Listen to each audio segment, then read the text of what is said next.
Assalamualaikum warahmatullahi wabarakatuh. Alhamdulillahirabbil alamin wa bihi nasta'inu ala umuri dunya waddin. Wassalatu wassalamu ala asyrafil anbiya'i wal mursalin ala sayyidina wa maulana Muhammadin wa ala alihi wa sahbihi ajma'in.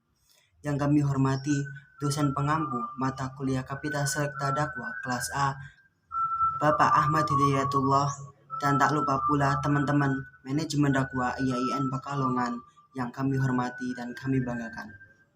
Alhamdulillah, dalam video kali ini kami dari kelompok 3 yang beranggotakan 1 Istiqomah NIM 3619051, 2 Didi Haryadi NIM 3619054, 3 Indah Nur Anissa NIM 3619062.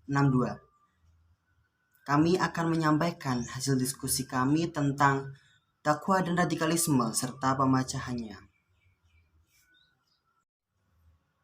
Pengertian dakwah secara bahasa berasal dari bahasa Arab. Anida artinya memanggil, addu'a illa syai artinya menyeru dan mendorong sesuatu, dan ad-da'wat illa qadiyat artinya menegaskan baik terhadap yang hak ataupun yang batil. Melihat pengertian tadi dapat disimpulkan bahwa dakwah merupakan dorongan untuk mengajak dari kebatilan menuju kebaikan. Secara garis besar, pengertian dakwah mengajak kepada suatu kebaikan dan menjauhi semua larangan berdasarkan syariat yang telah ditentukan dalam agama Islam. Sedangkan metode yang dilakukan para dai mempunyai beragam cara. Hal ini bertujuan agar apa yang telah disampaikan bisa mengena terhadap mat'u dan bisa diterapkan dalam kehidupan bermasyarakat. Sedangkan pengertian radikalisme jika dilihat dari sudut pandang keagamaan dapat dikatakan bahwa radikalisme adalah suatu paham keagamaan yang mengacu pada pondasi agama yang sangat mendasar dengan fanatisme keagamaan yang sangat tinggi, sehingga penganut paham radikal menggunakan kekerasan pada orang yang berbeda paham agar menerima paham yang dipercayainya secara paksa. Adapun faktor penyebab radikalisme, menurut Yusuf Al-Qaradawi, radikalisme disebabkan oleh banyak faktor, antara lain yang pertama ada pengetahuan agama yang setengah-setengah melalui proses belajar yang doktriner. Yang kedua, literal dalam memahami teks-teks agama sehingga kalangan radikal hanya memahami Islam dari kulitnya saja, akan tetapi minim wawasan tentang esensi agama. Yang ketiga, tersibuknya oleh masalah-masalah sekunder seperti menggerakkan jari ketika tasyahud, memanjangkan jenggot, dan meninggikan celana sembari melupakan masalah-masalah primer. Yang keempat, berlebihan dalam mengharamkan banyak hal sehingga justru malah memberatkan umat. Kemudian selanjutnya yaitu lemah dalam wawasan sejarah dan sosiologi sehingga fatwa-fatwa mereka sering bertentangan dengan kemaslahatan umat, akal sehat, dan semangat zaman. Kemudian faktor yang terakhir yaitu perlawanan terhadap ketidakadilan sosial, ekonomi, dan politik di tengah-tengah masyarakat. Radikalisme tidak jarang muncul sebagai ekspresi rasa frustasi dan pemberontakan terhadap ketidakadilan sosial yang disebabkan oleh mandulnya kinerja lembaga hukum. Sumber radikalisme. Dalam masalah sumber radikalisme, Asyumari Asria berpendapat bahwa di kalangan umat Islam, radikalisme itu banyak bersumber dari yang pertama, pemahaman keagamaan yang literal atau sepotong-sepotong terhadap ayat-ayat Al-Quran. Nah, pemahaman seperti itu hampir tidak umumnya moderat, dan karena itu menjadi arus utama umat Islam berpikir radikal. Kemudian yang kedua ada bacaan yang salah terhadap sejarah umat Islam, yang dimana hal ini dikombinasikan dengan idealisasi berlebihan terhadap umat Islam pada masa tertentu. Kemudian yang ketiga, deprivasi politik, sosial, dan ekonomi yang masih bertahan dalam masyarakat. Yang keempat, masih berlanjutnya konflik sosial bernuansa intra dan antar agama dalam masa reformasi ini. Dan yang kelima, melalui internet.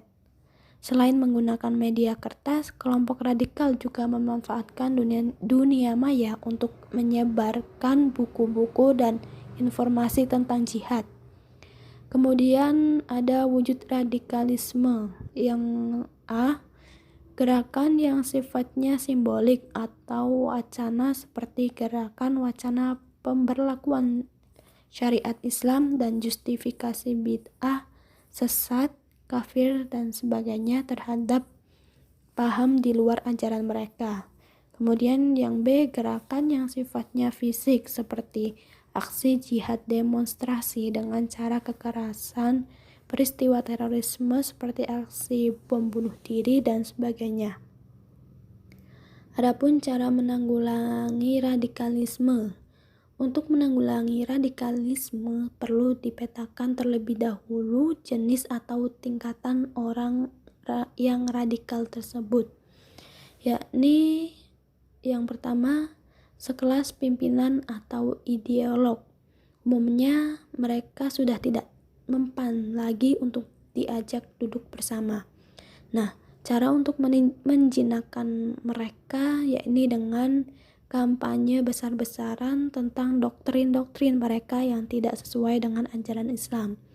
Kampanye dapat dilakukan lewat media massa ataupun elektronik, termasuk lewat mimbar-mimbar Jumat, majelis taklim, jamaah pengajian, dan sebagainya. Kampanye seperti ini mengarah kepada dua pihak sekaligus, yaitu melawan ideologi mereka dan menjaga agar masyarakat tetap moderat. Kemudian kelas yang kedua yakni pimpinan atau ideolog tingkat menengah.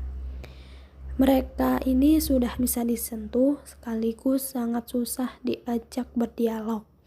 Perlu cara khusus untuk mendekati mereka, misalnya dengan melibatkan pimpinan pesantren atau ormas Islam yang kredibel reputasi dan integritasnya, serta cukup dikenal publik untuk mengajak mereka berdialog. Sekalipun kelompok pimpinan radikal sering tampil tanpa alamat yang jelas, namun dengan metode jemput bola atau turun ke bawah, yakni pelan tapi pasti, mereka yang disampaikan akan sampai ke tingkat yang lebih tinggi. Setelah bertemu, dialog dapat menjadi cara yang tepat untuk deradikalisasi.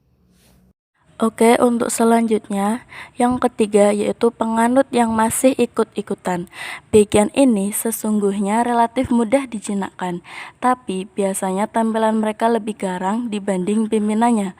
Pelaku deradikalisasi perlu memahami latar belakang keluarga, jamaah atau kebiasaan ikut pengajian, ekonomi, sosial, pendidikan yang bersangkutan, sehingga ditemukan pintu masuk pada bagian mana yang tepat.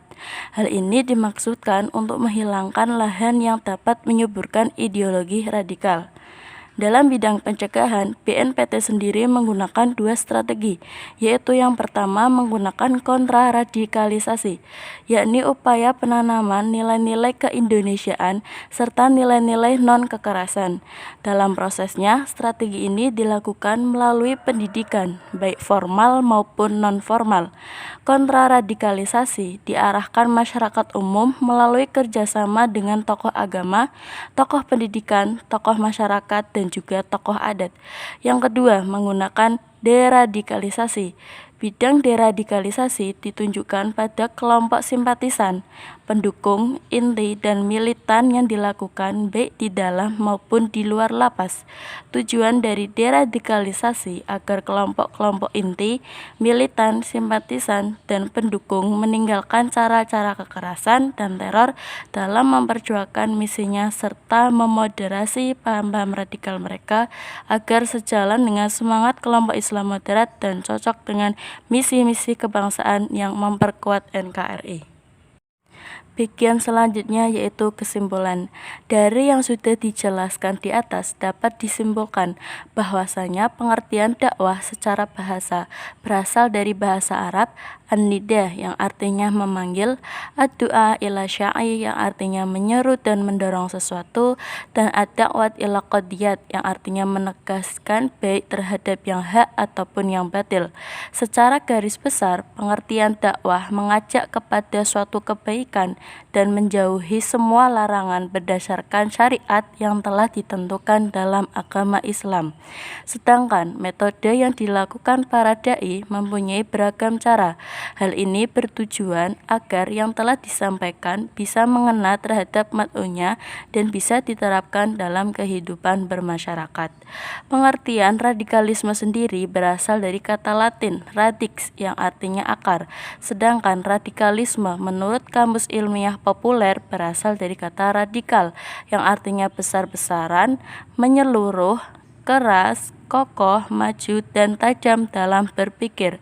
Pengertian radikalisme ini jika dilihat dari sudut pandang keagamaan dapat dikatakan bahwasanya radikalisme adalah suatu paham keagamaan yang mengacu pada pondasi agama yang mendasar dengan fanatisme keagamaan yang sangat tinggi, sehingga penganut paham radikal menggunakan kekerasan pada orang yang berbeda paham dengan mereka agar menerima paham yang dipercayainya secara paksa. Untuk menanggulangi radikalisme sendiri perlu dipetakan terlebih dahulu jenis atau tingkatan orang yang radikal tersebut, yaitu sekelas pimpinan atau ideologi tingkat menengah, dan penganut yang masih ikut-ikutan. Sedangkan dalam bidang pencegahan, BNPT menggunakan dua strategi, antara lain menggunakan strategi kontraradikalisasi dan yang kedua menggunakan strategi deradikalisasi. Demikian presentasi video dari kelompok kami. Kurang lebihnya kami mohon maaf. Wallahul muwaffiq ila aqwamit thoriq. Wassalamualaikum warahmatullahi wabarakatuh.